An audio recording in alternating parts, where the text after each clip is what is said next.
Empresa de Generación Hidroeléctrica Dominicana EGI, líder en energía limpia.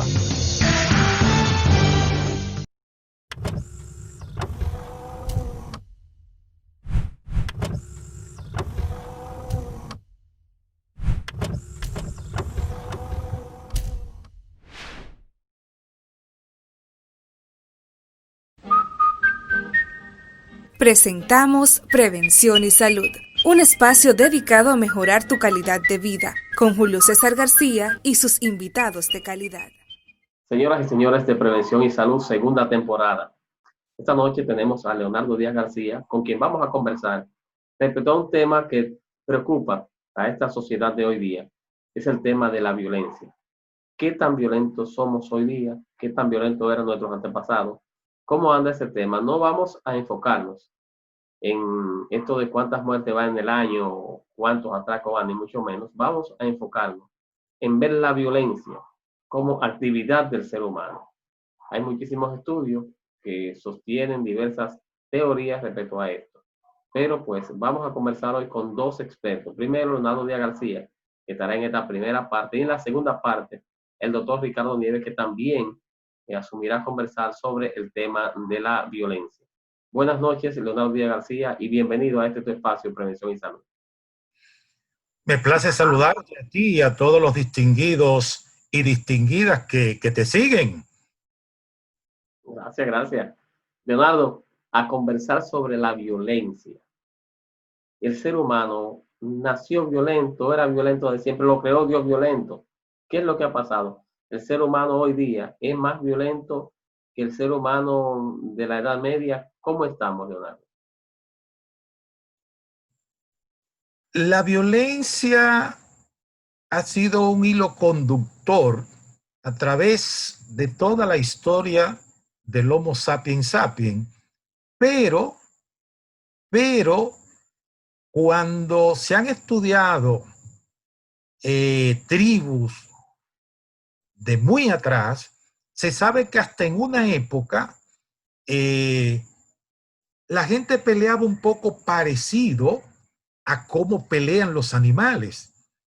Y de repente, la gente mirando cómo pelean los animales, ellos pelean la mayoría hasta que el otro se da cuenta cuál es el más fuerte y entonces se inclina, le hace reverencia y le deja el harén, le deja el territorio y generalmente como que pelean a muerte en casos muy puntuales, no la generalidad. Si están en celos, peleando por quién es que va a poder tener las hembras, pero en lo general, y en una época, como que los pleitos entre una tribu y otra eran fundamentalmente hasta que uno demostrara quizá cuál era más resistente que otro, pero no necesariamente a matar. Alguien después como que rompió ese código de cómo se peleaba, que de repente era como tirándose piedra, tirándose esto, y alguien hizo armas para matar. Y entonces descubrió que teniendo armas para matar al otro, entonces conquistaba territorio, conquistaba riqueza, conquistaba esclavos, tenía mayor poder. Y sí, como que desde la naturaleza del ser humano, al venir a un medio ambiente hostil, donde él no tenía las herramientas necesarias para sobrevivir y que veía como que había mucha violencia a su alrededor, mirando lo que pasa en la selva, que hay unos animales que se comen a otro y otros, todo lo que es la cadena alimenticia. Entonces, era un teatro, un escenario de aprendizaje. De esa manera es que se puede sobrevivir, de esa manera es que se puede sobrevivir. Entonces, digamos que ya sea por factores quizá de la estructura genética, pero mirando el escenario donde nuestros antepasados crecieron, entonces la violencia era algo normal, pero generalmente una violencia, porque los animales como que matan para comer, no matan para aniquilar. Lamentablemente, después que comenzó a surgir lo que fue la propiedad privada de los medios de producción, ya ahí sí como que hay toda una historia de una violencia muy sangrienta, muy mortífera, porque ya yo lo que quiero es poder, es gobernar, es imponerme, es yo tener más que el otro. Y yo creo que se puede entonces conectar mucho la violencia con el nacimiento de lo que fue la propiedad privada y todo ese proceso de que un grupo, una tribu quiere esclavizar a otro, después un país quiere tener como periferia a otro, un país quiere tener como colonias a otro. Y si tú recuerdas un poco la historia, la pólvora, cuando se inventó, era para las fiestas donde se hacen actividades piroprácticas, estos fuegos artificiales, ¿okay? Pero son los europeos, lo que esa pólvora que los chinos la inventan, que entonces ya como que la industrializan y la utilizan para cañones, para arcabuces, cuando ya llegan en esa etapa mercantilista con ese interés de ser un imperio y tener colonia y tener riqueza y aprovecharse de la riqueza. Yo creo que la violencia entonces ha estado muy, muy unida a ese apetito voraz de enriquecerse del poder y de oprimir al más débil. El tema de la violencia, visto ya como una manera también de quizás defenderme, de quizás mostrar mi lado más crudo ante cualquier ataque, ¿es natural en el ser humano? Es natural en ese punto que usted lo dice, claro que es natural, porque todo ser humano nace con el instinto de la preservación de la vida. Eso te surge de manera natural. Tú ves que de manera natural, como que si algo va a afectar el ojo, inmediatamente el ojo se cierra, la cabeza echa hacia atrás. Si alguien como que se te abalanza a atacarte, inmediatamente tú como que te preparas, porque ahí está todo lo que es el sistema emocional del ser humano. Cuando sucede un evento y ese evento te provoca rabia. Los eventos producen diferentes sensaciones. Un evento es captado por el área racional del cerebro y es captado por el área emocional. Y las emociones vienen con los seres humanos desde bien atrás. Incluso a través de lo que es la teoría trina del cerebro, se supone que la parte racional del cerebro es relativamente joven y la parte emocional del cerebro, conforme a esos teóricos de la teoría trina del cerebro, tiene miles de años en el ser humano antes. Entonces, la emoción jugó un papel de supervivencia fundamental. El miedo, la rabia, era para salvar la vida. Y la rabia, fundamentalmente, es para que cuando tú ves que alguien viene a agredirte, a hacerte daño, te da una fuerza tremenda, todas esas hormonas que son irrigadas en el torrente sanguíneo, para que tú tengas mucha fuerza en las piernas, mucha fuerza en los brazos, para matar, para derribar, para quitar del medio al otro. Entonces, es algo natural, porque eso significaba la preservación de la vida. Bueno, Leonardo, pero ya ahora, ya viniendo un poco más al tiempo moderno, el hombre ha inventado muchas armas, armas incluso de destrucción masiva que antes no existían. Pero mi pregunta, ¿es hoy el hombre más o menos violento que en aquella época de la caverna, por decir algo, donde el hombre tenía necesariamente que defender su vida de fieras y de otros seres humanos que en algún momento le atacaban? Entonces, hoy, ¿es menos violento el hombre? Mira, yo no te lo puedo generalizar, pero te voy a poner un ejemplo. Yo toda mi vida he vivido en San Cristóbal y he vivido siempre en barrios populares. Entonces, que vive en barrios populares, que vive en una pieza o vive en una casa y que al lado hay una casa y otra casa y otra casa.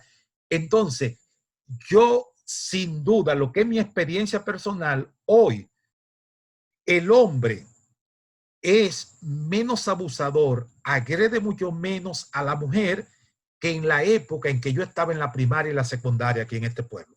Cuando yo estaba en la primaria y la secundaria, eso era el pan nuestro de cada día. En todas las casas que nos quedaban alrededor, ahí generalmente había un hombre que golpeaba a la mujer. Y la policía nunca se metía en eso, porque en pleito de marido y mujer de que nadie se mete. Pero eso era el pan nuestro de cada día. No nos dejaban dormir, no requete despertaban. Y nosotros vivimos 17 años en un sitio, teníamos casas de alquiler de lado y lado. Y en esos 17 años, todo el que venía y se mudaba ahí, generalmente el hombre partía, golpeaba a la mujer. Hoy eso prácticamente ha desaparecido. Pero como antes le daba con las manos, la partía, abusaba de ella, pero no la mataba. Pero como ahora, producto, creo yo, fundamentalmente, de todo lo que es ese proceso de socialización a través de la televisión, del cine, eso es una escuela tremenda para matar, para matar. Eso es educación vicaria, educación a través de modelos. Eso es una educación poderosa, porque con toda esa música, con esos colores, con toda esa tecnología que nos preparan las películas, nos están autoprogramando para ser unos matones, unos matones. Y yo creo que por eso es que aparentemente como que hoy, como que somos más violentos que antes. Pero no, si tú recuerdas la Edad Media, cómo era que se peleaba en la época de la esclavitud, eso era un salvajismo total. Yo creo que en ese sentido, el ser humano hoy es mucho menos violento porque somos muchísimo más civilizados, pero seguimos siendo violentos. Pero ahora yo creo que se percibe más porque no usamos la mano, no usamos los puños, entonces ahora se usan toda esta tecnología mortífera, revólver, pistola, ametrallador, escopeta, todas estas cosas. Bien, Leonardo, tú has traído un tema bastante interesante y es el tema de la violencia antes y la violencia ahora contra la mujer. ¿Crees tú que la difusión a través de los medios y la magnificación que muchas veces se hace con los mismos medios de conflictos familiares y estas agresiones, por ejemplo, no creo que antes, en la época que tú estás refiriendo, hubiese esa facilidad para que la gente se enterara a través de los medios de esto? Hoy día, un hombre agrede a una mujer en San José de las Matas y a los 2 minutos lo sabemos, menos de 2 minutos lo sabemos en todo el país y alrededor del mundo. Entonces, ¿crees tú que esto también ha afectado un poco, la tanta difusión, ha afectado un poco el tema de que nos veamos como más violentos hoy día? No, claro. Ese es un punto claro, evidente. Como ahora estamos en la época de la revolución de las comunicaciones y que todo el mundo ya al andar con un celular se convierte en lo que sería una especie de reportero que inmediatamente graba, lo tira a las redes, graba y lo manda a cualquiera de estos canales que transmiten noticias, entonces eso da una sensación de que definitivamente nos estamos derrumbando en términos de violencia y que estamos copados y estamos rebosados. Tenemos mucha violencia, tenemos que combatir la violencia, hay que poner todavía mecanismos más poderosos, más potentes para frenarla, pero yo creo que la violencia ha venido disminuyendo y disminuyendo y disminuyendo en la medida en que el ser humano como que es más racional, es más civilizado. Y aunque la Biblia dice que el mundo va caminando al deterioro y que cada día será peor, eso yo creo que es cierto. Pero en términos de la violencia, yo definitivamente no sería de lo que diría que hoy hay más violencia que en épocas anteriores. Bueno, señores, hemos disfrutado de un momento muy ameno aprendiendo con Leonardo Díaz García, aquí en su espacio de Prevención y Salud, en esta segunda temporada de su espacio de salud en la República Dominicana. Leonardo, muchísimas gracias por, como siempre, estar a la orden de nosotros para llevar orientación a la gente que sigue por las redes este programa. Muchísimas gracias, reiterada, y pues esperamos contar contigo para la próxima semana. Es un placer estar contigo y todos tus seguidores y tus seguidores y seguidoras. Gracias, muy amable. Muchísimas gracias. Señores, seguimos con Prevención y Salud. Recuerden que tenemos un segundo segmento con el doctor Ricardo Nieves.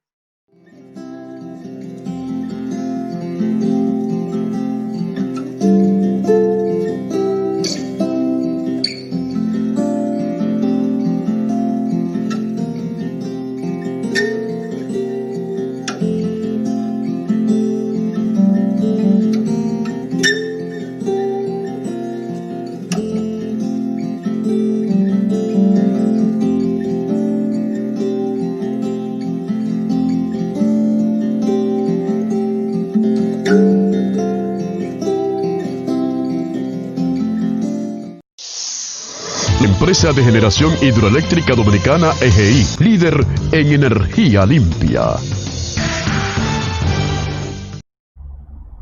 ¿De dónde viene la violencia? ¿Qué empuja la violencia? ¿Qué hace que algunas personas sean violentas y que todos tengamos una dosis de violencia que está de alguna forma incubada y se destapa en momentos específicos? Para la religión es el pecado original. Para la filosofía es la voluntad infranqueable, el motor que impulsa de manera indetenible. Para la antropología es un proceso histórico que va desde la cueva hasta la civilización, disminuyendo y amainando, estableciéndose por escalas en la medida en que nos civilizamos más, pues se va haciendo más atenuada la agresividad y la violencia. Para la sociología es un fenómeno propio del sujeto social, de las diferencias, de las inquietudes, de las expectativas y de las normas culturales que la sociedad le va presentando al sujeto, y en esa medida, muchas de ellas no logradas, entonces el sujeto estalla frente a estas.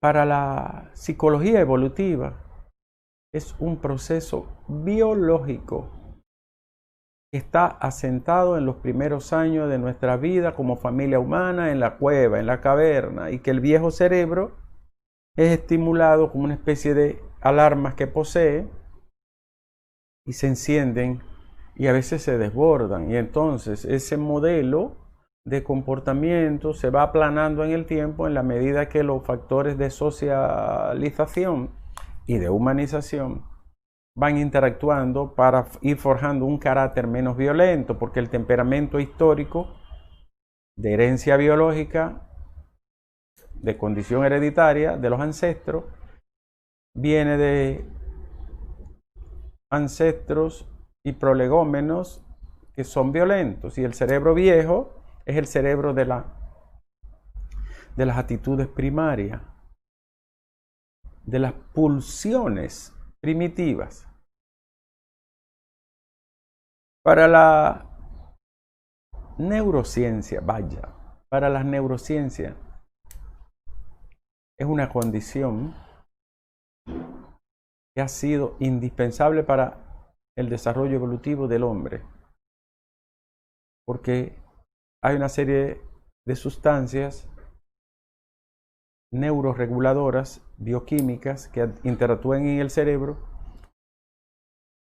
que se van modulando en la misma medida en que el cerebro frontal, el anterior, la corteza frontal o prefrontal o neocortes, como usted quiera llamarle, va imponiéndose y filtrando en una especie de tamiz civilizatorio, imponiendo una condición moral ética, un ethos, decían los griegos, que termina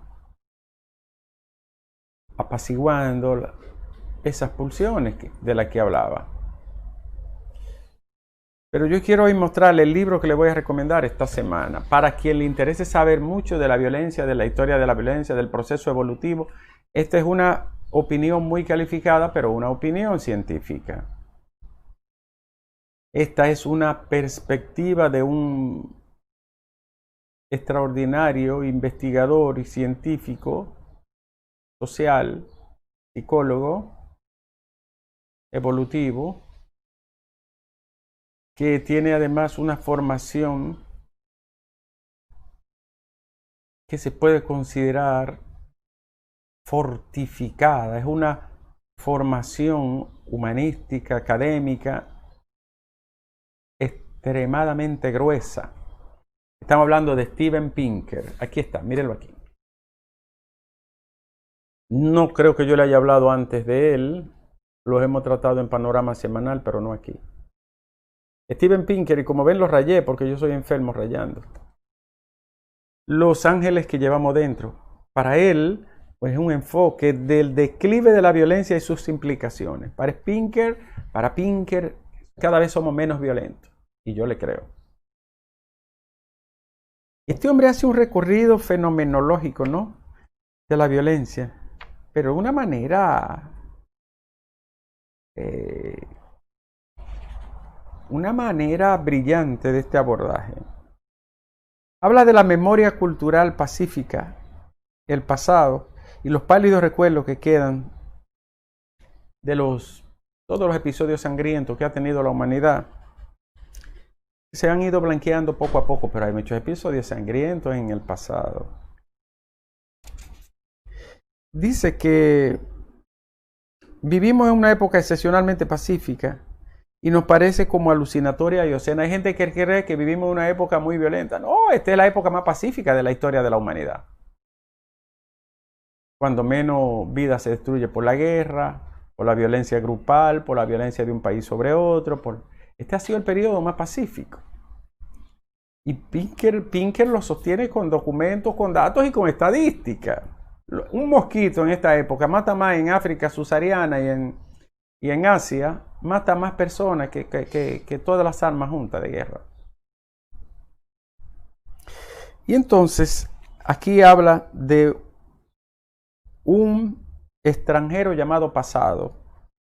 Y parte del año 8000 antes de Cristo. Señores, se ha producido un descubrimiento en los Alpes tiroleses cuando dos excursionistas tropezaron con un cadáver que asomaba de un glaciar y que se estaba derritiendo. Dice que a primera vista se veía como que había muerto ese hombre de un accidente.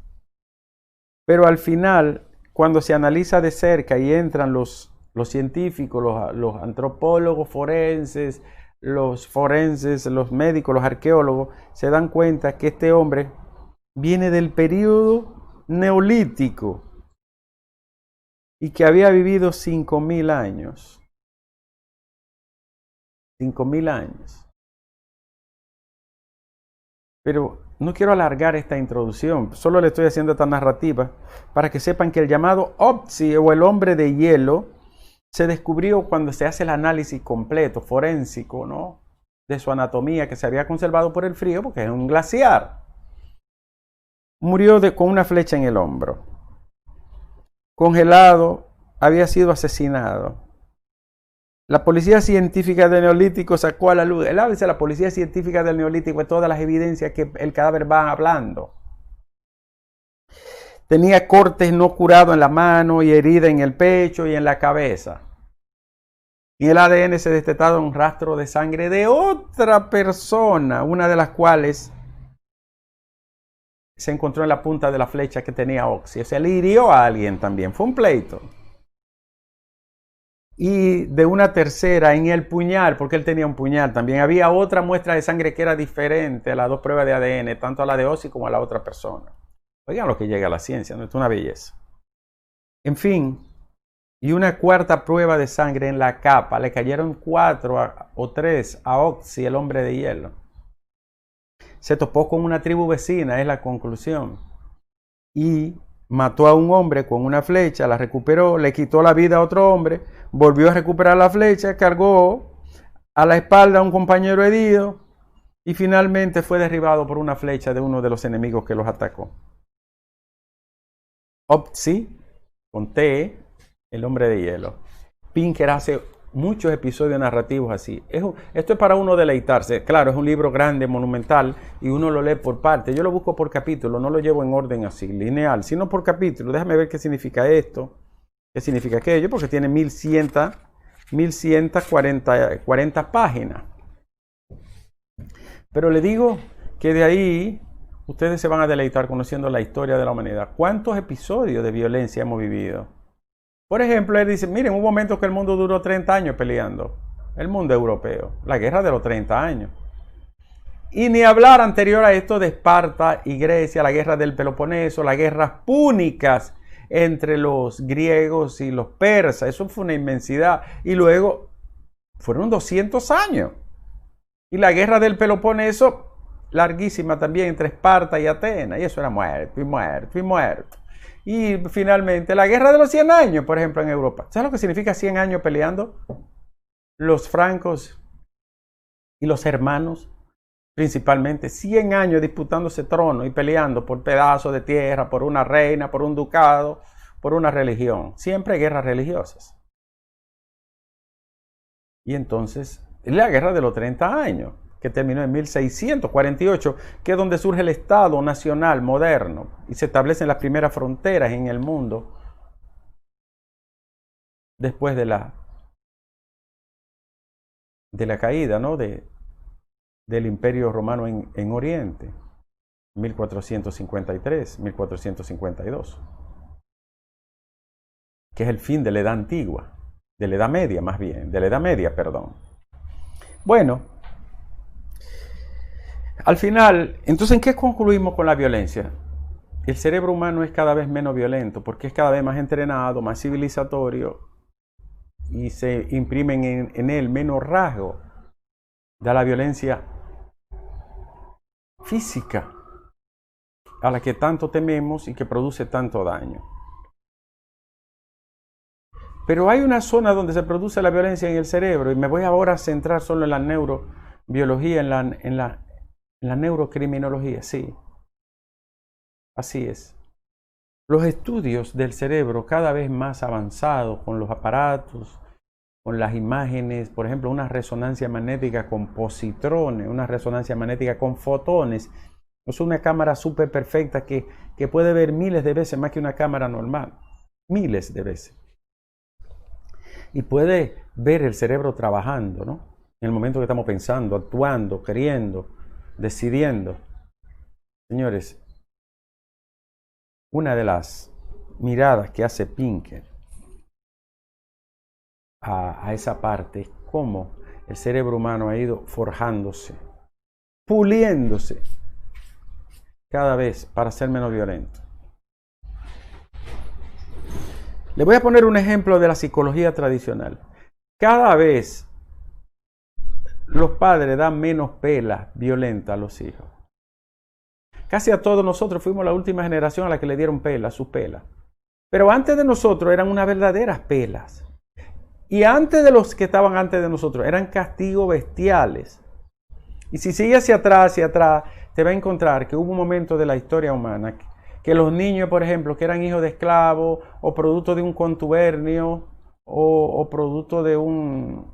¿Cómo se llama cuando se juntan dos que no se casan? Eso es lo que están juntos, nada más. En el bajo imperio romano, el contubernio era el matrimonio entre un esclavo y un liberto. Uno que estaba libre y otro que no. Pero venía el concubinacio, que de donde viene concubinato, era cuando se casaban, cuando se juntaban dos que estaban libres pero no se casaban formalmente. En ese periodo de la vida, señores, hubo un momento que los niños que eran hijos de cualquier producto de eso se vendían junto con los chivos, las cabras, las vasijas. Y había una columna para esos niños que nacían de de esa relación. Esa columna le llamaban columna lactaria, columna de lactantes. Y lo vendían ahí junto con las mujeres también, porque no tenían derecho.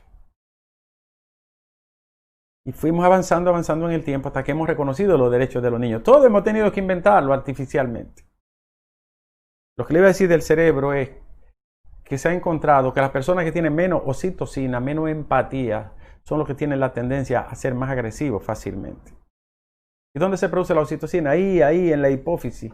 Es una glándula que se llama oxitocina, que es la misma que se usa artificialmente para producir las contracciones uterinas en las mujeres cuando están en labor de parto y queremos acelerar para que el niño salga, el producto salga.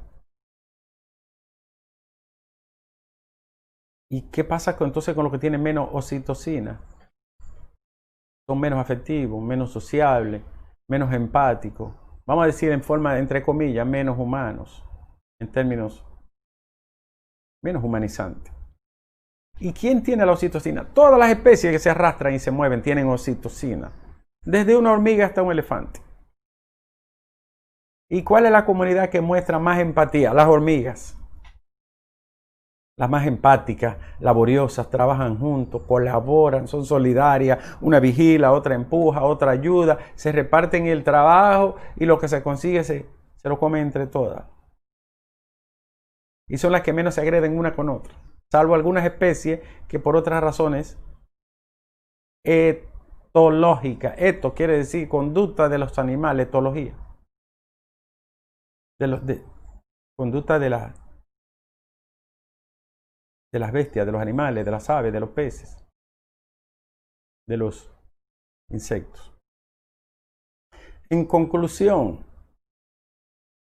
¿qué es lo que pasa? Bueno, que el cerebro viejo, donde se produce el cortisol, que es una sustancia de alarma, de emergencia, que había que estar siempre elevada para poder sobrevivir por el ataque que venía, por la fiera, por el grupo que venía a asaltarme, tenía que estar disparado. El cortisol fue bajando junto con la testosterona, que es la otra sustancia que crea el vigor, el músculo, la fuerza y la agresividad. Fueron bajando y fue cediendo a este señor que está aquí, que es la corteza cerebral anterior, el cerebro anterior, que es donde está la decisión, la planificación y lo más importante, el núcleo ético de la vida. El núcleo ético de la vida es el núcleo de la costumbre, del buen hacer, del buen obrar, la moral. Cada vez se ha perfilado más y este núcleo se ha desarrollado más. Entonces, conclusión, ¿la violencia se puede prevenir? Sí, con una cultura de paz, enseñando la tolerancia, y entrenando el cerebro desde los primeros años de la vida para la paz, para la tolerancia, para la empatía. Claro que sí. ¡Wow! ¡Qué complejo!, ¿no? Y esos criminales que son irrefrenables, que no se curan, bueno, ya ahí vienen trastornos límites de la personalidad, problemas que vienen de dentro. Que si usted no lo descubre los primeros años de la vida, debajo de los 7 años, después no hay manera de enderezarlo. Pero eso es otra historia que hablaremos otro día, que sería una neurocriminología o neurobiología criminal. Empresa de Generación Hidroeléctrica Dominicana EGI, líder en energía limpia.